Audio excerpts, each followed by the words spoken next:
Hi friends, আজকে আমি share করব যে শীতকালে হেভি মেকআপের আগে কি করে স্কিন প্রেপ করবে। তো দেখো, সন্ধেবেলা আমি এমনি প্লেন জল দিয়ে মুখটা ধুয়ে নিয়েছিলাম। তারপর আমি টোনার স্প্রে করলাম। এখানে আমি মেনলি স্কিন কেয়ার আর প্রাইমিংটা দেখাবো, ঠিক আছে? আর মেকআপ বেসটা আমি অন্য আরেকটা নেক্সট ভিডিওতে বলতে পারো শেয়ার করব। তো টোনার আমি স্প্রে করে নিলাম। যে কোনো হাইড্রেটিং টোনার ইউজ করবে, এখানে আমি স্পেসিফিকলি বলছি না। আচ্ছা, এবার আমি একটা নায়াসিনামাইড সিরাম ইউজ করব, বাট এটাতে হাইলোরনিক অ্যাসিডও আছে, তো আগেন টোনারের হাইড্রেশনটা ধরে রাখতে আমায় হেল্প করবে। তাছাড়া নায়াসিনামাইড না ফাউন্ডেশন বা কনসিলারটাকে অক্সিডাইজড হতে দেয় না, তো যে কালারের তুমি ফাউন্ডেশন যে শেডের ইউজ করবে সেটাই থেকে যাবে, ওটা আর ডার্ক হবে না। তো এই হ্যাকটা তোমরা ট্রাই করে দেখতে পারো, ঠিক আছে? আচ্ছা, এবার আমি সিরামটাকে একটু অবজার্ভ হতে দেবো। তারপর আমি ময়শ্চারাইজারে চলে যাব। এটা আমি ফক্সটেলের আই থিঙ্ক এটার নাম সুপার গ্লো ময়শ্চারাইজার, এটা লাগাচ্ছি। এটা খুব বেশি হাইড্রেটিং না, আবার একদম খুব অল্পও কাজ করে তাও না, একটা মোটামুটি ময়শ্চারাইজেশন দেয়। আর খুব বেশি পরিমাণেও আমি নিইনি, কারণ এত ময়শ্চারাইজার যদি লাগিয়ে দিই যে প্রাইমারটা স্লিপি করে যায় তাহলে তো হবে না। তো এই ময়শ্চারাইজারটা আমি লাগালাম। আর এটাতে এমনিতেই একটা নিজস্ব একটা গ্লো আছে। দেখো, ময়শ্চারাইজারটা লাগানোর সঙ্গে সঙ্গে আমার ফেসটা কিন্তু আগের থেকে একটু বেশি গ্লোই হয়ে গেছে। তো সেটাই আমি তোমাদের এখানে দেখাচ্ছি। এবার আমি একটু টাইম দেবো। আর ইন দ্য মিন টাইম আমি একটু লিপ বাম লাগিয়ে নিচ্ছি। আগেন লিপ বামও আমি খুব অল্প পরিমাণে লাগাবো, যাতে যতক্ষণ আমার মেকআপ শেষ হয়ে যাবে আর আমি লিপস্টিকে যাবো বা লিপ লাইনার লাগাবো, তখন সেটা আবার স্লিপ না করে, যাতে মেকআপ লাগাতে লাগাতে এইটুকু লিপ বামটা আমার ঠোঁটে অবজর্ব হয়ে যায়। এবার আমি প্রাইমারে যাচ্ছি। আমি রিনের এটা একটা সিলিকন প্রাইমার। আচ্ছা, যাদের ভীষণই ড্রাই, একদমই সিলিকন প্রাইমারের দরকার নেই, তারা চাইলে এই স্টেপটাকে স্কিপও করতে পারো।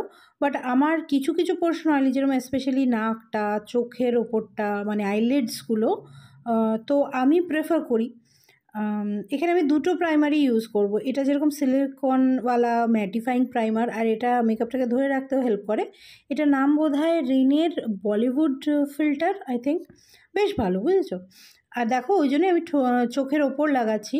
অনেকে চোখের ওপর প্রাইমার লাগায় না, বাট যেহেতু আমার অয়েল সিক্রেট হয় ওখানে, আমার লাগানো দরকার। তো তোমার যেখানে যেখানে অয়েলি পোর্শনটা স্পেশালি আছে সেখানে লাগাবে। আর সিলিকন প্রাইমার না অনেক বেশি একসঙ্গে নিয়ে লাগাতে যাবে না, তাহলে ওটা বল আপ হয়ে স্কিনে আর মানে বসবে না।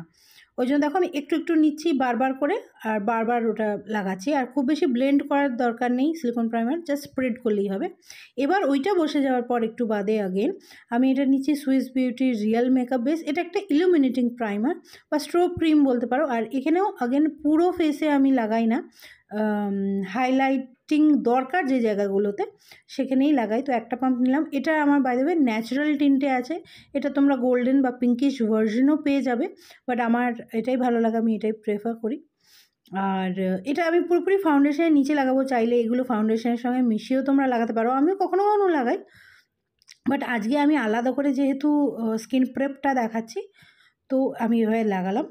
তো দেখো, অবভিয়াসলি ইলুমিনেটিং প্রাইমারের পর তো ইলুমিনেট করবেই ফেসটা। তো এত কাণ্ডের পর তারপরে আগেন আমি মোটামুটি 5 মিনিট মতো দেবো, 5 মিনিট না হলেও 2-3 মিনিট দেবো।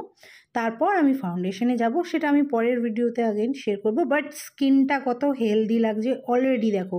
শুধু এই স্কিন প্রেপটা করেই যদি তোমার বেশি দাগ বাগ না থাকে, আর একটু কনসিলার লাগিয়েও তুমি মেকআপটা করতে পারো। আর সেদিন কীরকম মেকআপটা টার্ন আউট হয়েছিল, লাস্ট রেজাল্টটা সেটা আমি দেখাচ্ছি। আগেন বেস মেকআপটা আমি আরেকটা ভিডিওতে তোমাদের সঙ্গে শেয়ার করব, বাট তাও এই ভিডিওতেও আমি মানে রেজাল্টটা দেখিয়ে দিলাম। তো আমার একটা বিয়েবাড়ি ছিল, তো সেকেন্ড ভিডিওটার জন্য ওয়েট করো। আর ভালো লাগলে লাইক করে দিও, চ্যানেলটা সাবস্ক্রাইব করে নিও। Thanks for watching.